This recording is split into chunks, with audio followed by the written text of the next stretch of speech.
माता महालक्ष्मी, कृपा आप पर बरसने वाली है। मेरे प्रिय बच्चे, आज का दिन तुम्हारे लिए बहुत खास होने वाला है, क्योंकि अब तुम्हारे जीवन में अनेकों संभावनाओं के बीच धीरे धीरे अंकुरित हो रहे हैं। अब खुशियों के वह मार्ग जो पूरी तरह से बंद हो चुके थे, तुम्हारे लिए खुलने जा रहे हैं।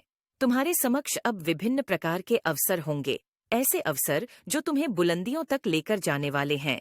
तुमने बहुत से संघर्षों का सामना किया है, लेकिन अब परिस्थितियां ऐसी आन पड़ी हैं। तुम्हें उन संघर्षों से ऊपर उठक प्रगति की ओर ले जाने की आवश्यकता है, और इसलिए तुम तक यह संदेश पहुंचाया जा रहा है। इस संदेश का आज तुम तक पहुंचना यह प्रमाणित करता है कि तुम्हारा चयन किया जा चुका है और अब तुम जीतने वाले हो। यह जीत जब तुम्हें हासिल होने वाली है। इस जीत की कई वर्षों से योजना बन रही थी, लेकिन यह पूरी तरह से अमल में नहीं लाया जा पा रहा था। लेकिन अब यह चयन हो चुका है कि तुम ही विजेता बनोगे, क्योंकि जीवन रूपी इस खेल में तुम एक बेहतर खिलाड़ी बनकर उभरे हो। तुमने विभिन्न प्रकार की परिस्थितियों में अपने बुद्धि और समझ के द्वारा बहुत से चतुर फैसले लिए हैं। कुछ फैसले तो ऐसे थे जिन्हें देखकर हर कोई हैरान हो गया, लेकिन सबसे खास बात यह रही कि तुम्हारे हर फैसले के पीछे मानवता और करुणा बसी रही।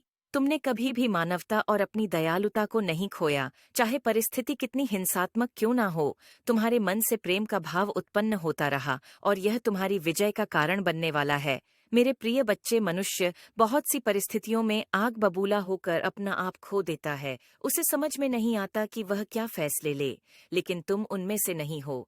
तुमने सदैव उचित फैसले लेने का संकल्प किया और प्रयास किया।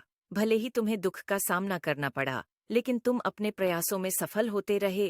तुम यह अभी नहीं जान पाओगे, लेकिन धीरे धीरे तुम इससे परिचित हो सकोगे। धीरे धीरे तुम यह जान पाओगे कि तुम कैसे बेहतर होते गए हो। एक अनंत दिव्य द्वार तुम्हारी राह देख रहा है। उस अनंत दिव्य द्वार के उस पार बहुत बड़ी जीत तुम्हारी प्रतीक्षा में है। उस द्वार के उस पार प्रेम और समृद्धि से भरा हुआ एक पूरा साम्राज्य खड़ा है, जिससे तुम्हें बहुत कुछ हासिल होगा। और यह तुम्हारी किस्मत है। तुम्हारी नियति ने इसका चयन किया है, और जिस चीज का चयन नियति द्वारा हो जाता है, उसमें हेर फेर या बदलाव मनुष्य द्वारा संभव नहीं हो सकता है। मुझे ध्यात है कि संसार में बहुत से ऐसे लोग हैं जो तुम्हें प्रगति करते हुए बिल्कुल भी नहीं देखना चाहते, लेकिन मैं चाहती हूँ कि तुम अपना ध्यान ऐसे लोगों से हटाकर ऐसे लोगों पर लगाओ जो केवल और केवल तुम्हारी प्रगति चाहते हैं।